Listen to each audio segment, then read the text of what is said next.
Vamos iniciar então agora a continuação do tema uso capião, requisitos específicos, e vamos falar agora sobre a uso capião ordinária. Diferentemente da anterior, essa aqui é um pouquinho mais complicadinha, temos polêmicas, né? Então o vídeo vai ser um pouquinho mais longo. Diz o artigo 1242. Adquire também a propriedade do imóvel aquele que, contínua e incontestadamente, de novo, requisitos gerais, né? Posse contínua, ininterrupta, incontestadamente, ou seja, sem oposição, né? Posse mansa e pacífica, com justo título e boa-fé. Aqui acrescenta, então, dois requisitos. Ou possuir posse, de novo aqui, no caso, né? A posse, que seria o animus domini também aqui, não está claro nesse artigo, mas fica subentendido. Ou possuir por 10 anos. Então, em destaque aqui os requisitos específicos. O justo título, a boa-fé e os 10 anos. Verdade seja dita, é a única ação de uso capião que exige justo título e boa-fé. Nenhuma outra, nem a extraordinária, nem as especiais, nenhuma exige justo título e boa-fé. Então essa é a marca registrada da uso capião ordinária. Eu não poderia dizer que os 10 anos seja uma marca registrada, né, porque a gente acabou de ver, né, que o uso capião extraordinária também se exige 10 anos. Tá? Então o prazo não seria propriamente exclusivo, mas justo título e boa-fé é exclusivo. Aí vem o parágrafo único. No mesmo estilo do parágrafo único do 1238, prevê uma hipótese de redução do prazo, de 10 anos para 5 anos. E aqui diz assim, será de 5 anos o prazo previsto nesse artigo, se o imóvel houver sido adquirido onerosamente, ou seja, tu pagou pelo imóvel, houve uma troca, não?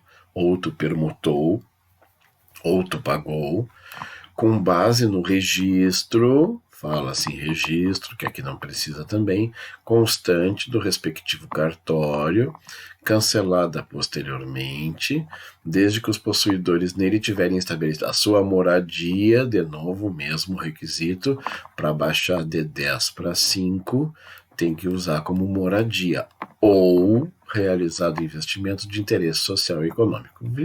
Já expliquei isso no caso anterior, né? É dar função social. Né? Basicamente é isso, dar função social à tua propriedade. Se isso acontecer, o prazo cai. E, no caso, se for, mas além desses requisitos aqui da moradia e do interesse social e econômico, não esqueçam desse aqui. A aquisição tem que ter sido onerosa, ou seja, tu pagou pelo bem e tem que estar registrado, né, essa questão. Bueno, aqui em princípio, a gente vai agora destrinchar todos esses requisitos, voltaremos aqui no 1242 para dar um retoque aqui. Mas vamos começar pelo início. Então aqui do início, qual é o primeiro aqui? Justo título, certo? Vermelhinho, grifado aqui, justo título. Então vamos para o justo título. Diz o 1242, então, que exige o primeiro requisito justo título, e o conceito de justo título, ele é relativamente tranquilo. Há uma problemática aqui, uma divergência em função dos limites, né? O que seria, o que não seria. Pois bem, como é que eu resolvi fazer? Esse slide que está aqui agora é um slide que revela a parte onde há consenso, ou seja, não há dúvida de que justo título seja isso. Vamos então à definição. O possuidor tem que ser portador de documento capaz de transferir o domínio, devidamente formalizado. Olha aqui, então, é um documento. O que é um justo título? É um documento devidamente formalizado, como, por exemplo, uma escritura de compra e venda ou de doação, um formal de partilha, uma carta de arrematação. É óbvio que este título contém vícios, e essa espécie de uso capião tem por finalidade compensar esse vício. Por isso é um ato translativo de propriedade que não produziu efeito, ou seja, um título de aquisição ineficaz.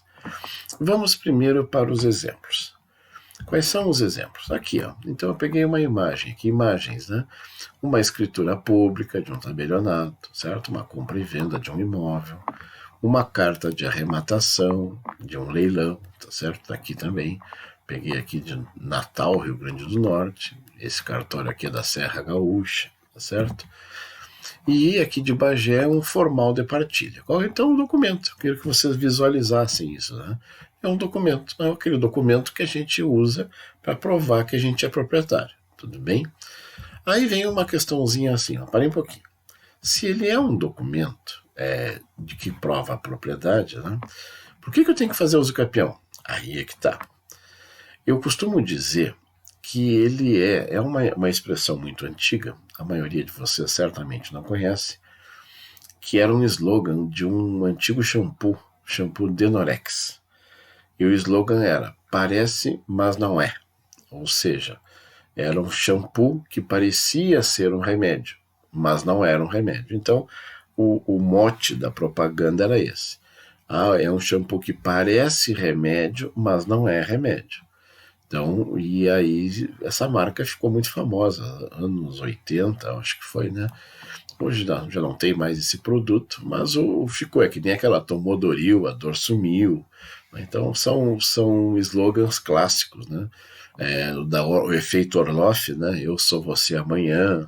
Então nós temos uma série de propagandas que ficaram muito famosas e essa aí do Denorex ficou muito famosa na época e ela descreve com exatidão. Esse documento aqui parece ser eficaz, parece transmitir a propriedade, mas ele tem um vício. Bueno, aí vem a pergunta, e que vício ele tem, meu senhor? Qual é a falha que ele tem? É aqui que começam as divergências. Eu coloquei aqui basicamente 3 autores, né, que divergem a respeito de que tipo de vício esse documento, né, esse título carrega. O Ashton de Barros Monteiro, que é o mais radical, mais conservador, mais antigo, acho que talvez, não, o Orlando Gomes também é bem antigo, e o Lenine Nequete não é novo, não. Eu peguei 3 clássicos, né? O Ashton de Barros diz que o vício não pode configurar nulidade absoluta, ou seja, tem que ser um viciozinho pequeno, e que o registro é indispensável para a caracterização do justo título. Então ele faz 2 requisitos sobre o vício. Ele não pode ser um vício muito grande, não pode ser uma coisa muito clara, mas tem que ser... e outra, tanto não é um vício claro que ele foi registrado. Fazendo um comentário, né, eu gosto muito de comentar isso aqui pessoalmente, é muito difícil fazer esse comentário em slide. Mas quem já experimentou fazer o registro de um documento no registro de imóveis deve testemunhar para vocês, no caso, se de repente vocês já passaram por isso, o registro de imóveis, eles são muito minuciosos, é muito difícil passar qualquer defeito. Eles parecem que têm um sexto sentido, assim, eles parecem que abrem o processo, abrem a escritura já na página que contém um erro. Então é muito difícil passar, não pode ser um erro gritante. É isso que diz o Ashton de Barros. Tem que ser um viciozinho microscópico, uma coisa que nem o pessoal do registro de imóveis é capaz de perceber. Nem o juiz percebeu, nenhum dos advogados percebeu, nenhum dos escrivães, dos oficiais, escreventes, ninguém percebeu nada. Então, chegou no registro, ninguém percebeu que tinha um vício ali. Bueno, se for assim algo indefectível, né? Indetectável, certo? Quase só com visão a microscópio assim, atômico, né? Para tu conseguir chegar nessa falha, aí tudo bem, esse é o tamanho do vício, tem que ser um vício muito pequeno. Já o Orlando Gomes, numa visão um pouquinho menos radical, acha que o registro não é necessário, então não precisa registrar, certo? O registro não é necessário, porque é um erro no modo de aquisição, sanável, portanto. Segundo ele, a causa da ineficácia pode ser a anterior ou ainda a aquisição a non domino. Non domino significa não dono. O transmitente não é dono do imóvel. E a aquisição a domino, ou seja, o transmitente é dono, mas não dispõe do direito ou transfere por ato anulável. Opa! Orlando Gomes já vê então que pode ser um defeitinho maior. Nesse caso aqui, o transmitente não ser dono do imóvel, vai muito além da nulidade absoluta, né? É praticamente um ato inexistente, é tu comprar um bem de alguém que não é dono, né? Que seria uma falha gravíssima, certo? Um super vício, não é um viciozinho pequeno, né? É um super vício. Então, se ele permite até esse super vício aqui, né? Nós temos aqui, então, uma grande divergência entre a posição do Ashton de Barros e do Orlando Gomes. Lenine e Nequete vem na mesma linha do Orlando Gomes. Diz assim: justo título é todo ato formalmente adequado a transferir o domínio ou o direito real de que se trata, mas que deixa de produzir tal efeito em virtude de não ser o transmitente senhor da coisa ou do direito, ou de faltar-lhe o poder de alienar. Mais uma vez, permite erros grandes, certo? Permite uma falha, um vício grave, configurando mais do que nulidade absoluta, como eu disse, configurando até um ato jurídico inexistente. Então, olhem a diferença que existe. Bueno, aí, diante dessa divergência doutrinária, a grande questão é, tá, e aí, professor, como é que eu faço? Estou num concurso público, estou numa prova de direito das coisas, como é que eu vou me posicionar? Pois muito bem. Aí eu peguei ainda, além daquelas posições que são muito antigas, eu peguei já posições um pouquinho mais modernas que estão nos enunciados, né? Então, aqui no enunciado do Superior Tribunal de Justiça, né, enunciado 86, que diz assim: artigo 1242. A expressão justo título, contido no artigo 1242 e 1260 do Código Civil, abrange todo e qualquer ato jurídico hábil em tese a transferir a propriedade independentemente de registro. Ou seja, dispensa o registro. Mais um dizendo que o registro não é necessário. E o enunciado 569 da Jornada de Direito Civil, na mesma linha, diz assim: no caso do artigo 1242, parágrafo único, a uso capião como matéria de defesa prescinde do ajuizamento de ação, visto que nessa hipótese o uso já é titular do imóvel no registro. Esse enunciado aqui já foi comentado antes, não? E agora vai fazer um pouquinho mais de sentido para a gente voltar aqui no 1242, parágrafo único. Aqui. Diz assim, ó: quando o prazo cai para 5 anos, se tu adquiriu onerosamente com base no registro. Vou te fazer um comentário breve com você sobre isso. Quando eu li isso aqui, olha só, aqui no caput não exige registro, mas no parágrafo único, para baixar o prazo, exige o registro. Aí eu tentei fazer uma interpretação a partir desse raciocínio de que, ora, se para baixar para 5 anos é necessário o registro, se eu fizer em 10 anos, né, que seria o prazo maior, não há necessidade de registro. E aí, coloquei isso numa prova, anos atrás, e uma aluna muito inteligente me ensinou uma coisa que eu tenho passado para vocês então desde então. O que ela disse? Não, professor, o requisito não é o registro aqui, ó. O requisito é que a aquisição tenha sido onerosa e que eu prove a onerosidade com base no registro. Não é que haja uma necessidade de ser registrado, mas eu só posso provar que a aquisição foi onerosa com base no registro. Então, não é a respeito, o requisito não é de registro, mas sim com base no registro. Mas, de qualquer forma, tem que estar registrado. Então, isso não quer dizer que o caput dispense o registro. Foi esse o comentário que ela fez e eu, confesso para vocês que também, fiquei meio contrariado na época, mas hoje eu admito que o raciocínio dela está perfeito. E agora aqui nesse enunciado, como a gente viu, está aqui o enunciado, ela diz exatamente isso. Então, não há necessidade de fazer o ajuizamento da ação, porque o parágrafo único, como já está registrado, então o que acontece? Na verdade, eu não preciso entrar com uma ação. Se eu usar o uso capião como defesa, como matéria de defesa, usar o uso capião com base no parágrafo único do 1242, ou seja, adquisição onerosa em 5 anos, uso capião ordinária, não há necessidade porque o registro já consta eu como proprietário. Tá? Então é nesse sentido que aquela dispensa do enunciado lá. Então não há necessidade de eu entrar com a ação se eu usar ele como defesa. É nesse sentido. Então, ainda assim, fica a questão. Bueno, Que força tem os enunciados, né? Já comentei isso com vocês uma vez, vamos de novo.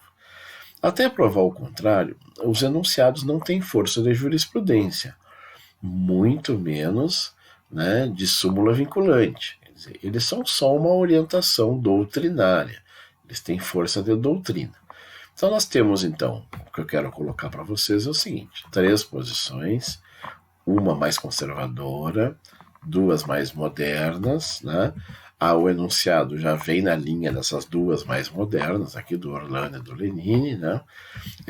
E o enunciado diz que a questão do registro, no caso, só seria necessário se tu usar como matéria de defesa para dispensar a necessidade de tu entrar com uma ação. Pois bem, o que eu faço então? A pergunta ainda está em aberto. Eu recomendo que vocês deem uma pausa aqui nessa imagem aqui, né? Aperta o botãozinho de pausa. Para quê? Para tu ver essa questão aqui, de repente anotar, de repente fotografar, né? Depois eu vou passar esses slides para vocês, ainda não vou passar por enquanto, mas então como eu não vou passar por enquanto, vocês podem pausar aí, fazer uma foto, ou simplesmente anotar. Isso aqui é uma questão antiga, né, de concurso para procurador do estado aqui do Rio Grande do Sul, né? Foi a minha irmã que fez há muitos anos atrás, uma questão antiga, como eu disse, que trata dessa questão. Ou seja, para que possa ocorrer o uso capião na modalidade ordinária, é necessário que haja justo título, tá? É justo título a questão. Quanto a esse requisito, é correto afirmar que... O que eu vou fazer aqui? Eu não vou responder para vocês agora, tá? Essa questão aqui, eu vou colocar como atividade da próxima sexta-feira agora, né? E aí, então, para vocês fazerem um trabalhinho a respeito disso aqui. Então, para não quebrar a surpresa, mas o assunto é esse aqui ainda, tá? Não vou adiantar, então, uma resposta, mas esse assunto vai voltar a ser. O que eu posso adiantar para vocês é o seguinte: há uma grande polêmica e divergência a esse respeito, e até hoje, nós estamos em 2020, e eu ainda não consegui fazer uma orientação segura. Eu tenho a responsabilidade de orientar vocês, prova da OAB, concurso público. Posso garantir para vocês, isso aqui é dor de cabeça na certa. Então, isso aqui é para vocês se prepararem, né? Se preparem para essa parte aqui. Na sexta-feira, na plataforma Moodle, a gente vai fazer isso aqui. Eu vou botar um trabalhinho para vocês em cima dessa questão. Então, já anota aí, pega e se prepara. Comentaremos mais tarde. Aí a uso capião ordinária segue com os requisitos.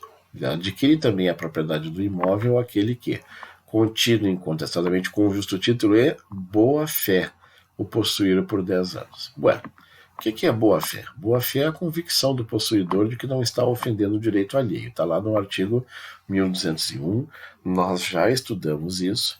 E quando a gente estudou lá na posse isso aqui, eu fiz um link para vocês dizendo que havia, né, lá na boa-fé, é um artigo traiçoeiro, caborteiro, como a gente diz na linguagem gauchesca, né, que há uma ligação da boa-fé com a posse justa, né?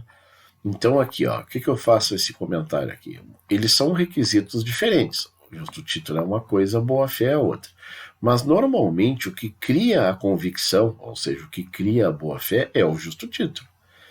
E o justo título, por expressa disposição legal, cria a presunção de boa-fé. Então uma coisa está ligada à outra. O que eu quero frisar para vocês é exatamente isso. Continua a ligação. Se eu tenho justo título, então o justo título é um meio caminho andado para a boa-fé, e se eu tenho boa-fé, essa boa-fé normalmente se baseia no justo título. No entanto, esses requisitos, como nós já vimos lá na matéria de posse, podem excepcionalmente estar descolados.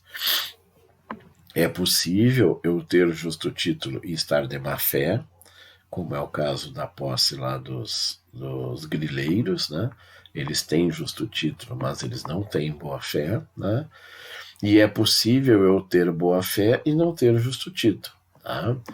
E aí a questão do justo título, eu costumo dar como exemplo aqui de uma senhora que foi na assistência judiciária gratuita aí da Urcamp, né? Que chegou com um contratinho, uma folha de ofício, na verdade era um recibo de que ela tinha comprado um terreno no loteamento Isaac Teuteroit, ali na frente do João Oliveira, acho que é a residencial João Oliveira, aqui quem vai a caminho da Urcamp, ali pela Santa Tecla, né? Sai ali onde era a antiga Colombo, depois foi a farmácia São João. Naquele loteamento ali que tem na frente do residencial João Oliveira ali, havia um loteamento, Isaac Teuteroit, e as pessoas compravam com base numa folha, era uma folha de ofício. E a pessoa ostentava o direito que tinha sobre aquele imóvel com base nessa folha de ofício, que era, como eu disse para vocês, um recibo.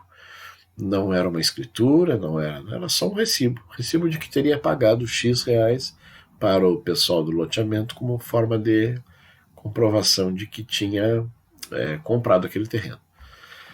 E essa pessoa queria entrar com o uso capião, né, com a uso capião, e se criou essa dúvida: aquele documento é um justo título ou não é? Então a questão é um pouquinho complexa, porque na verdade ele não é um documento que transfere a propriedade, né? Ele não é uma escritura, não é um formal de partilha, não foi feito em tabelionato, não foi feito no fórum, né? Foi feito por instrumento particular, né? E a pessoa queria, então é meio arriscado tu confirmar isso. Agora, não havia a menor dúvida sobre a boa-fé da pessoa, né? Porque era uma pessoa humilde, uma pessoa modesta, que guardava aquilo com todo carinho, né? Dentro da casa dela era um local especial, uma comprovação de que aquele terreno era dela, né? Dessa pessoa, era uma senhora, né? Então não há dúvida de que há boa-fé, mas teríamos dúvida se era um justo título ou não. Então é muito complicado essa questão. O justo título, de fato, é uma questão bem polêmica até hoje, certo? Ainda tem divergências sobre esse entendimento. Muito bem. Aí a uso capião ordinária, que é de 10 anos, né, que é o requisito último que a gente vai analisar, pode ser reduzida para 5 anos. Tá? Quais são as opções? Tu tem que provar que ela foi aquisição onerosa. Como é que eu provo isso? A prova tem que ser feita com base no registro. Então não é que o imóvel tenha que estar, o justo título tenha que estar registrado, não. Mas eu tenho que provar que a aquisição foi onerosa com base no registro. É nesse sentido aqui. E além dessa aquisição onerosa, tu tem que usar como moradia ou ter feito obras de investimentos de interesse social ou econômico. Esse prazo aqui de 5 anos, que é um prazo bem curto, né, iguala a uso capião ordinária às uso capiões especiais, né? Então nós temos aí, todas as especiais praticamente são de 5 anos. Qual é a vantagem, então? Aí eu fiz um quadrinho aqui. As vantagens em relação aos demais de 5 anos, ou seja, as outras ações de uso capião que a gente vai ver nos próximos vídeos, as vantagens são que aqui a área não tem limites, né? A área é ilimitada, pode ser uma área enorme, pode ser uma fazenda, pode ser campo, pode ser um terrenão, certo? Não há limite de área. E aqui também não exige a negativa do registro de imóveis, ou seja, para as outras ações de uso capião, tu tem que provar que não é dono de nenhum imóvel urbano ou rural. Aqui não. Aqui tu pode entrar com essa ação mesmo sendo dono de outro imóvel urbano ou rural. Então, é realmente uma grande vantagem, né, esse parágrafo único. O prazo realmente é muito curto, né, e é um perigo a gente perder a propriedade até por essa modalidade de uso capião aqui. Ficamos por aqui hoje, obrigado pela atenção e até a próxima.